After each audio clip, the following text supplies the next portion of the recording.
So, what are you guys looking at? Is this going to be a big wedding, small wedding? Do you guys have anything in mind? Well, I still like the Las Vegas idea. Can you afford to have a big wedding?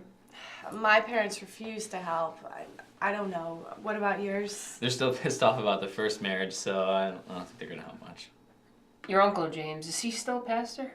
Probably No, not. last I heard, he was doing a prison ministry, but I think he's really just in jail. What is it with all the pastors we know having something to do with prison these days? What about old man Benedict? He's not in jail. Is he still alive? I don't know about him. Yeah, I think so. I was at his house a few days ago. You know what? We could go to that cute little Lutheran church. You know, the one that looks like a castle. That'd be so nice to get married That's a in. pretty nice church. I don't. Have you I checked think they that probably out? cost too much. Hold on, guys. I'll be right back. What about the Methodist Church? I hear they do weddings pretty cheap. How cheap? Well, not as cheap as the marriage chapel, that's for sure. Oh, yeah. Well, nothing is as cheap as the marriage chapel. Why don't we just go to the courthouse, Jeff? Well, we could, but I thought the whole point of this conversation was to find a place where people could actually attend our wedding.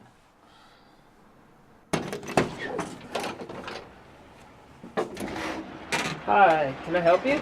Yes, I'm attempting to locate a Julie Smith. I just came from her parents' house and they said she may be lofting at this residence. Yeah, this is the house. All right, come on in.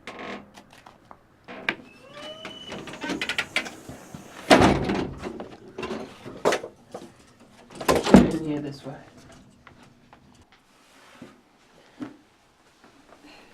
We could ask him. But if you were going to get married and do it pretty cheap, where would you go? Well, it depends on your definition of cheap. The term is relative. The cheaper the better. Well, there's an old marriage chapel down on Bourbon Street. I hear their expense rate is average to low. Nah. Sorry, that's not gonna work. We've already tried that one.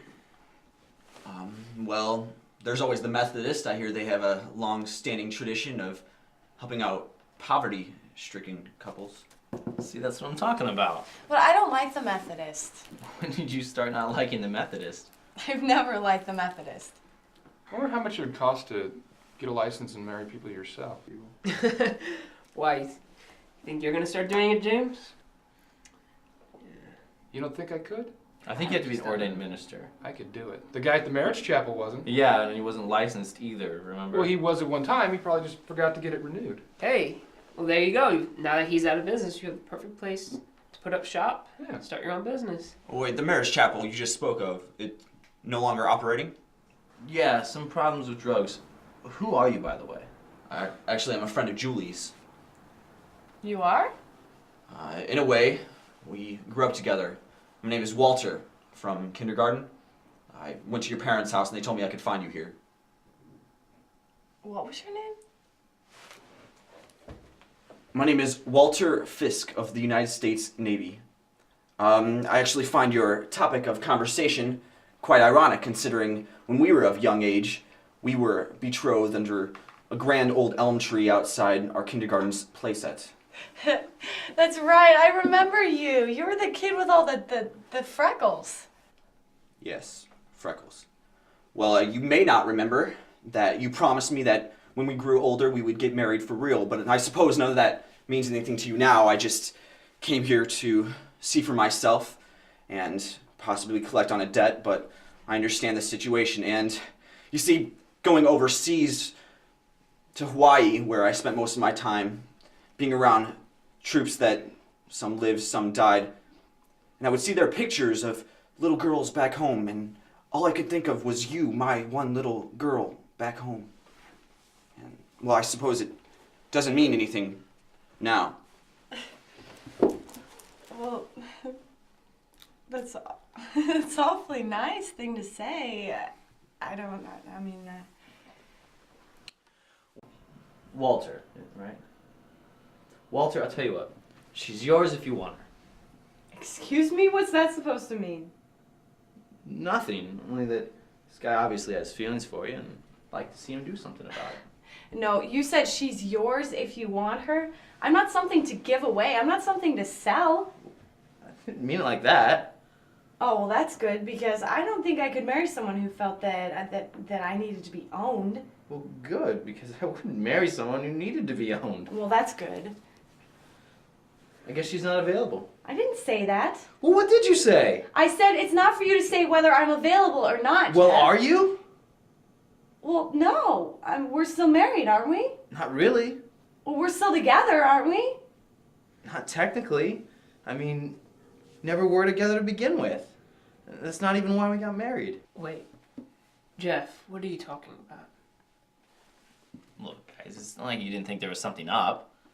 I mean, you probably even figured it out. Figured what out? It was a bet. The whole marriage at the marriage chapel was a bet. Wait, a bet?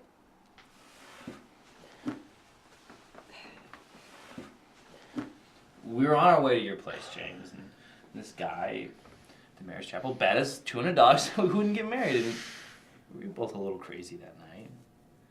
It happened. And there's nothing we can do about it. And it's not like I don't want it to go through with it again. It's just... All right, if you're gonna be that way, then that's fine. No, look, I don't think you understand what I'm trying to say. I don't think you understand. I can't do this. I'm leaving, and if you want to plan our wedding or whatever we're doing here some other time, then that's fine. But I'm gone. May I offer you free transportation? Yes, that'd be nice.